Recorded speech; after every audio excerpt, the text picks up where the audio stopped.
Assalomu alaykum qadriya. Xizmatlaringiz, turmushingiz yaxshi ketyaptimi? Yaxshi, Xudoga shukr. Ma'lum onamiz Aqsu To'qsu naisdiki Ajran Rozi xonim Xitoyning cho'ng tutqunda 2017-yili sababsiz tutqun qilinib 2020-yili 10 yil kesib etilganligi haqida xabar olganimizni har xil axborot vositalariga xalqaro kechirim tashkilotini o'z ichiga olgan kishilik huquq tashkilotlariga bildirib keldingiz. Qayg'u, hasratni, azobni yengib yashamak muajiratga har qanday bir Uyg'ur uchun oson emas. Sizmi shunda?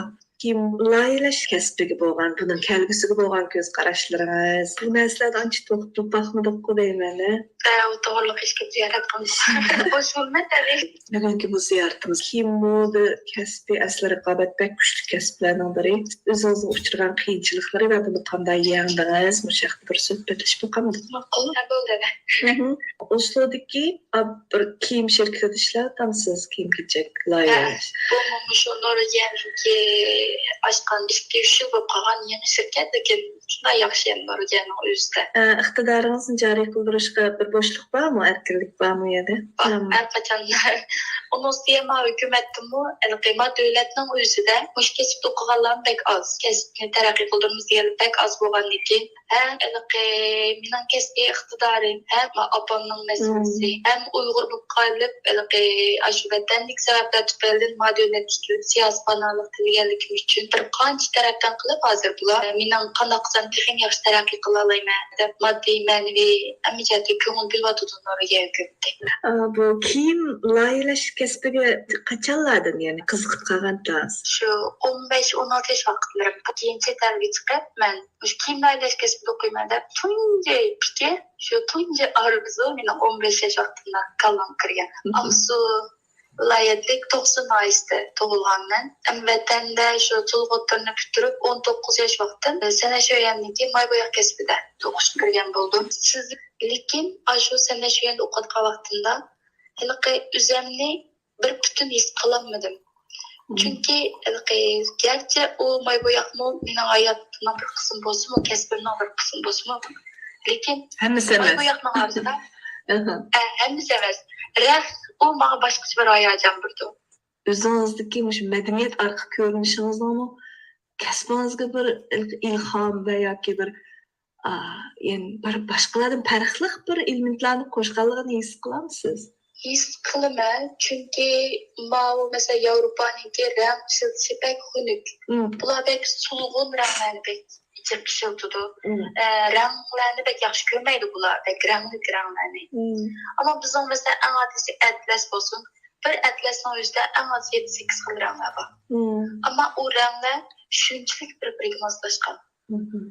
Shunga bu Uyg'urlarningki madaniyatida shu rangning moslashish lekin chiqib bizning rang tuyg'umiz boshqa millatlarga qaraganda biza yuqoriga. Shuni his qildim. Demakchi atlasni bak yaxshi ko'rgansizda, misolan Atlasni bak yaxshi ko'raman. Atlasni ko'rganda nimalarni his qilasiz? Atlas menga bir umid berdi. Ash atlas raqamni ko'rgan vaqtda o'zimni vatanlikdagi his qildim. Atlas ko'rgan kaysan, ash atlaslarni hatto boshqalar kiygizsam. Mesela anga distakon yerim ketyapti, men raq bozori borman. Ash raqlarni tutsam, raqlarni silab shu raqlarning tarkibini ko'rsam, ranglarini ko'rsam, naqshlarini ko'rsam, shu menga pek huzur bo'ldi. Shunga ijodiyatlaringiz hozir men sizningki bu ijtimoiy taratqulardagi ba'zi suratlaringizni qaradim. O'zingiz bu laylagan kiyim nusxalariga qarasam, ko'pinchasida atlas raqni ishlatibsiz. Bumi shu vatanga bo'lgan sevginishingizni ifodalanishmi? Ashta desam bo'ldi, chunki men bu kasbga yangi kirishgan vaqtda meni o'rgangan narsalar asosan Yevropaniki madaniyati, Turkiyaning degandek mushkul narsalarni chiqib ko'rdim. Yevropaning ranglarini chiqib ko'rdim. Turkiyada men kasbiy maktabga o'qishga kirib, hali ko'z ko'ringan bir maktab, shu maktabda karyerda. Bu 3 yil o'qish jarayonida meni o'qigan narsam kiyim laylash, anondan keyin kolleksion hazırlashda bu ayrim bir bo'limga kirdi. Shu maxsus bir kiyimni moda tilga chiqarish uchun qanday narsalar kerak, qanday narsalar tayyorlaymiz. bir koleksiyon tayyorlash uchun qanday bir narsa shart-sharoit hazırlashimiz kerak degan bütün narsa. Buni o'qib chiqdim. Onundan boshqa rangninki o'qishi, rangninki ilmi, anundan keyin styling. Onu o'qigan bo'ldim. Shuna bo'lganda shu 3-4 yil ichida xarijlik diplom bilan maktabni bitirdim. Keyin shunlarga keldim. Bu o'zingizning shu kasbini o'qish, taraqqiy qildirish jarayonida natijalarimiz shu kasbiy talantingizni ishga solib qilgan tunji ijodiyatingiz qaysi mushahlarda qisqacha tanishtirish bergansiz? U jarayonda Türkiye'de kiyim-kechak ko'rgazmani o'tkazdi. Tunji kiyim-kechak ko'rgazmam shu Turkiyada ichilgan bo'ldi. U 2017-yilda ochdim dedingiz. Shu qanday vujudga chiqdi o ko'rgazma? Hem o'qish bitirish bilan birga biz og'an savodashlarimiz darsimiz qilaylik deb maktabga sundik projemiz. Taksim maydonininki eng cho'ng qadimiy bir saroy. Bundoq yana qilgandan keyin iqtisodiyotimi bir adamning kuchi yetmaydi u vaqt o'quvchi vaqtda maktabdan destek berib shu chog'da o'tkazib qilgan bo'ldim. Muvaffaqiyatli bo'lganmidi? Ish qilib hayotimning eng hayajonli vaqtlari shu hozir chog'dagi aslilarni eslab ovozimni titrakitardi. G'arbning madaniyatlar hayajonlanayotgan bir mezgil bo'lgandan keyin u chog'da ishlatgan ranglarim bo'lsin, osh po'sollar bo'lsin, asosan g'arb madaniyatini o'ylab turib qilgan loyihati. Ham u shu chog'dagi loyiharimning bir hikoyasi bor. Masalan, shu bir koleksiyon, shu kiyim-kechak ko'rgazmamniki ismi Fırtına Kuşu, Boran Kuşu demizde. Ben Tulga Türk vaqtda bizning bir edebiyot darsida Boran Kuşda bir tekst olgan. Shunda. Shu tekstni ajoyib bir qaysar, hech qanday bo'ron chaqindan qo'rqmay mazmunlar alda qaddini ruslab ucha oladigan bir qushning tasviri u. Shuni o'ylab turib, shu loyiharimni qildim. Turkiyadagi shu ko'zga ko'ringan donliq loyihachilarni akaldik. Teklif qildik. Shular bilan ko'rishdik. Shular bilan tushga resimlar hozirga chiqardi. Qadis qo'ysam javob qaytardi. Uyg'ur bo'lish sifatingiz bilan, shunday bir san'atkor bo'lish sifatingiz bilan shu ro'yingiz chekkan zahmatlar, azob-uqubatlar sizni hayotni cho'nqur tushunishingizga, ijodiyatlaringizning kasbiy jihatdami yetilishingizga bir turtki bo'ldimi? Tabiiyki buningki ta'siri bo'ladi. Chunki bu atlas asli mening planimda yo'qdi. Atlasni bunda loyihalab chiqarib, bu şekilde bozor silish asli mening planimda yo'qdi. Men shu siyosiy sohaga kirgandan keyin opamning da'vosi bilan kirgan bo'ldim. Programmalarga chiqib baktım, ziyoratlarni qabul qildim. Qo'limdan kelgan ishlarni hamma qildim. Ammo yetarli bo'lmadi men uchun. Nima ish qilishim kerak deb men kasbim bilan bugun tunildim. Unda bo'lsa men nima ish kasbim orqali vatanning davosini qilmayman dedim. Hamiyat atlas qilishimning asos maqsadi vatanning davosi, Uyg'ur masalasi.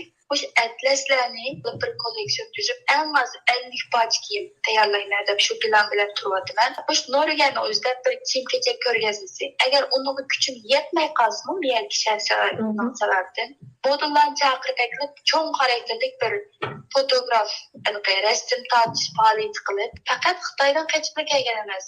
Bu millat bunda taraqqiy qilgan. Bularning bunda isil ko'zi ko'ringan madaniyati ekan bu degan shuni shu raqlarimiz orqali, ranglarimiz orqali tunutib, ozroq bo'lsa bir iz qoldira olsam, men uchun bu cho'ng qo'shalliq deb bilaman. Markangizni so'rab baqsam bo'lamdi? Texi maxfiymi? Yo'q, markamni men patentini ilib, Nuriyaning o'zida anga o'zib, bütün ishlarni qilib tunib oldim. Markamning ismi Phoenix. Phoenix deb o'qildi, lekin Uyg'urcha ma'nosi anqa deb bildim. Bu anqa qushi, kishi qushgan, ammo rivoyat qilingan. Bu qush pek uzun ömür gördü ki.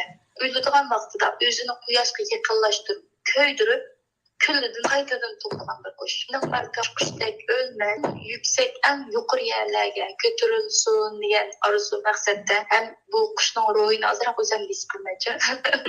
Bu markani oldi, qiyinchiliklar bo'ldi, yo'q emas, lekin yiqilmadim emas, yiqildim. Ama yiqilgan yerdan yana tez o'rnidan turib yeng'iyapman. Opamning orzusi. Opam men uchun hayotini berdi.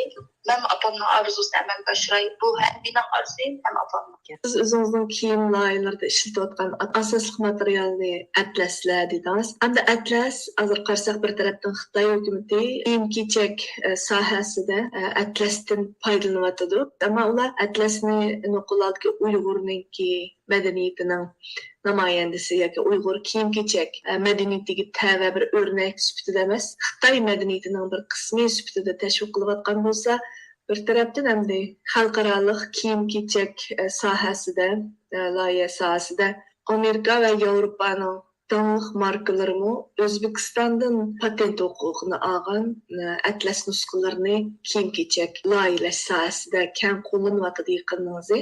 Bu bir hamda moda iqim bo'lib qoldi. Müştaq vaqtida raqobat his qilyapsiz? Tabii ki çünkü ben hem de yeni başladım. Lekin o Özbekistan'daki o atlaslar tutuş tarixinin jarayoni menikidan hech bo'lmasa hali uzun. Albatta. Onun üstüne bular atlasni gösterişçe Özbek atlası deydigan. Ya bu Uyg'ur atlası deyman. O'zbekiston mishiltidi, tamam. Ama bu Uyg'urniki, bu Uyg'ur madaniyati haqiqiy atlasning tug'ilib chiqqan yeri bizning vatan Xotan. Aşmış atlasning tarixi, kelib chiqishi, İpek yolundan qandaq taqilib la'lay ketgini, keyin ma'lum madaniyatning andimaz Xitoy hukumatining bizni biz bunda ishg'ol qilgan lekin ba'zi madaniyatning yo'qolib ketgini, shuni bilan shu Xotandan boshlasam, oxirida apama kelib to'xtayman. Bütün tarixni so'zlab, tarixchi bo'lib deb qoldim hozir. Bu atlasning ma'bagan ruhiy uzuq, madad, kuch-quvvati cho'ng desam bo'ladi. Ko'pincha kishilarning qalbisida kiyimlar loyihalash kasbi desa bir qadam bilmaydi ekan. 2022da o'tirib, 2023-yil nimalar moda bo'ldi?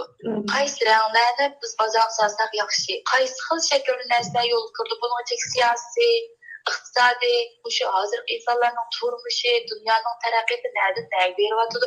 Hamma narsani o'ylaymiz. Bu kiyimlarning ichiga san'at, iqtisod, siyosat, normal hayot, hamma narsa kirib, his tuyg'ulari qo'shildi. Planimda shu moda kiyim-kechak ko'rgazmalar emas, markamni avval Norvegiyaga, anda Yevropaga, oxirida butun dunyoga markamni tunutman. Shu planimda umuman xudoyim bo'lsa. Kelgusida sizning kiyim, loyihalash, moda ko'rgazmangizni xabar qilishga taqozomiz. Iqtidoringizni, talantingizni yana joriy qildirishingizni tilakdoshmiz. Rahmat qadriya.